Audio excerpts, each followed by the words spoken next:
तो हेलो दोस्तों, कैसे हैं आप सभी। आज की जो कहानी है वो है सांड और गीदड़ की कहानी। तो बिना कोई देरी किए मैं सुमित मेहता ये कहानी शुरू करता हूँ। एक किसान के पास एक बिगड़ेल सांड था। उसने कई पशु सिंह मारकर घायल कर दिए थे। तो आखिरकार तंग आकर उसने सांड को जंगल में छोड़ दिया। अब जिस जंगल में सांड पहुंचा, वहाँ खूब हरी भरी घास उगी हुई थी। आज़ाद होने के बाद सांड के पास दो ही काम रह गए, एक तो खूब खाना और दूसरा हुंकारना। और जो पेड़ होते थे उनको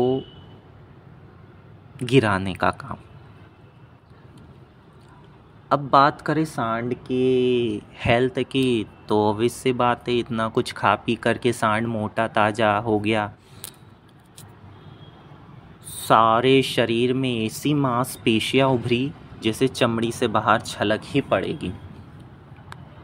पीठ पर कंधों के ऊपर गांठ बढ़ती बढ़ती धोबी के कपड़ों के गट्ठर जितनी बड़ी हो गई थी।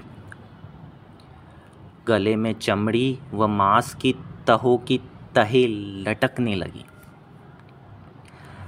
कहते हैं कि जिस जंगल में उस व्यक्ति ने उस सांड को छोड़ा था, उसी जंगल में एक गीदड़ और गीदड़ी का जोड़ा भी रहता था, जो बड़े जानवरों द्वारा छोड़े शिकार को खा करके अपना जीवन गुजारा कर लेते थे। खुद ही वो स्वयं जो है केवल जंगली चूहों का ही शिकार कर पाते थे। एक दिन संयोग से वह मतवाला सांड झूमता हुआ उधर ही आ निकला जिधर गीदड़ और गीदड़ी रहते थे। गीदड़ी ने उस सांड को देखा तो उसकी आंखें फटी की फटी रह गई। उसने आवाज़ देकर गीदड़ को बाहर बुलाया और बोली, देखो तो इसकी मांसपेशियाँ, इसका मांस खाने में कितना स्वादिष्ट होगा। आह, भगवान ने हमें क्या स्वादिष्ट तोहफा भेजा है। गीदड़ ने गीदड़ी को समझाया, सपने देखना छोड़ो, उसका मांस कितना ही चर्बीला और स्वादिष्ट हो, हमें क्या लेना।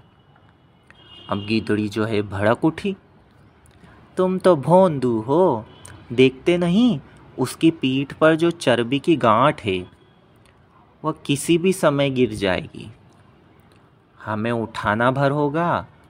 और इसके गले में जो मांस की तहें लटक रही है वे किसी भी समय टूटकर नीचे गिर सकती है, बस हमें इसके पीछे पीछे चलते रहना होगा। गीदड़ बोला, भाग्यवान, यह लालच छोड़ो। गीदड़ी जिद करने लगी, तुम हाथ में आया मौका अपनी कायरता से गंवाना चाहते हो, तुम्हें मेरे साथ चलना होगा, मैं अकेली कितना खा पाऊंगी। गीदड़ी की हट के सामने गीदड़ को कुछ भी नहीं हुआ।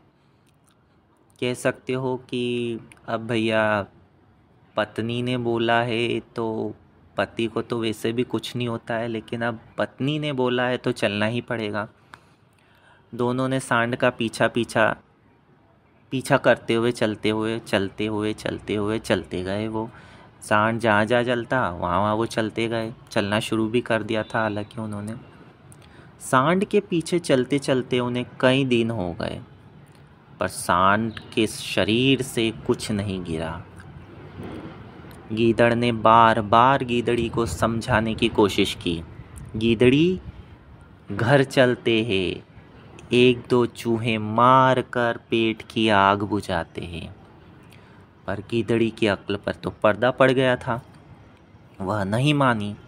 नहीं, हम खाएंगे तो इसी का मोटा ताजा स्वादिष्ट मांस, कभी न कभी तो यह गिरेगा ही। बस दोनों सांड के पीछे लगे रहे, भूखे प्यासे दिन रात। और एक दिन ऐसा आया कि दोनों भूखे प्यासे बेचारे बिलखते हुए गिर पड़े और फिर कभी ना उठ सके। तो कहीं हम भी ऐसा तो नहीं कर रहे हैं? आज की भागदौड़ वाली ज़िंदगी में भी हम इन्हीं गीदड़ी की बातों में आकर के अपना पूरा जीवन नष्ट करने पर तुले हुए हैं। आई होप स्टोरी आपको समझ में आई होगी। थैंक यू, धन्यवाद।